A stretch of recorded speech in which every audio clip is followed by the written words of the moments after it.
दिनांक 16/1/2024 को ईवीएम के खिलाफ विशाल महामोर्चे के दूसरे चरण में देश के 567 जिलों में भारत मुक्ति मोर्चा, बहुजन क्रांति मोर्चा, राष्ट्रीय मुस्लिम मोर्चा, राष्ट्रीय पिछड़ा वर्ग मोर्चा, भारतीय विद्यार्थी मोर्चा, आदिवासी एकता परिषद, राष्ट्रीय मूल निवासी महिला संघ, बहुजन मुक्ति पार्टी एवं सभी ऑफशूट संगठनों द्वारा ईवीएम के विरोध में व केंद्रीय चुनाव आयोग के खिलाफ उसके विरोध में जनपद कानपुर देहात में विशाल रैली का प्रदर्शन किया गया। चंद्रिका देवी मंदिर से हलीम कॉलेज होते हुए यतीम खाना परेड तक विशाल पैदल मार्च निकाला गया। रैली निकाल करके इस देश के चुनाव आयोग को जो नरेंद्र मोदी जी की कठपुतली बना हुआ है और ईवीएम मशीन से चोरी करवाकर चुनाव जितवा रहा है। आपके जानकारी के लिए बताना चाहता हूं मीडिया बंधुओं को कि 8 अक्टूबर 2013 को माननीय सुप्रीम कोर्ट ने एक जजमेंट दिया।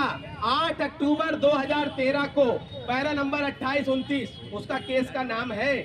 उसमें ईवीएम से फ्री फेयर और ट्रांसपेरेंट चुनाव नहीं हो सकता है, लेकिन इसके बाद भी चुनाव आयोग इस देश की सुप्रीम कोर्ट की बात नहीं मान रहा है, चुनाव घोटाले से करवा रहा है।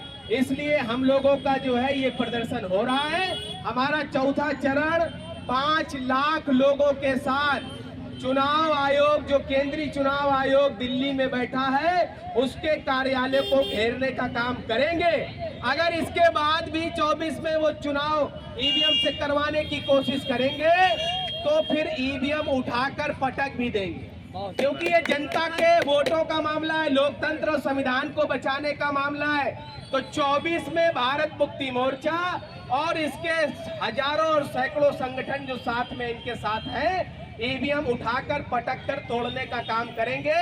ये चुनाव आयोग को इस रैली के माध्यम से चुनौती देने का काम कर रहे हैं, क्योंकि ये बात आप लोग छापो कि नरेंद्र मोदी और योगी और भारतीय जनता की पार्टी की जो सरकार है वो नाजायज सरकार है, ईवीएम में घोटाला करके आई हुई सरकार है। अगर ये बात गलत है तो छेदी खोटे को और हमारे तमाम साथियों को जेल भेजने की उनके पास ताकत है, उनकी सरकार चल रही है तो जेल भेज सकते हैं, उनकी औकात है तो जेल में डाल के देखें, हम उनको बताएंगे। तो इतना खुले तौर पर कोई बोलने वाला आज की तारीख में नहीं है। ईवीएम मशीन से अगर चुनाव होगा तो 2024 में मैं स्टैंड पेपर पर लिख कर देने के लिए तैयार हूं।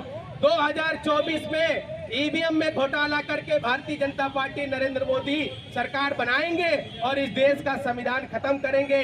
इसलिए ये लड़ाई आर पार की है। 24 में ईवीएम हटाएंगे तो सरकार उनकी जाएगी। अगर बैलेट आएगा तो भारतीय जनता पार्टी की सरकार नहीं आएगी। ईवीएम से चुनाव होगा तो भारतीय जनता पार्टी की सरकार 200% आएगी।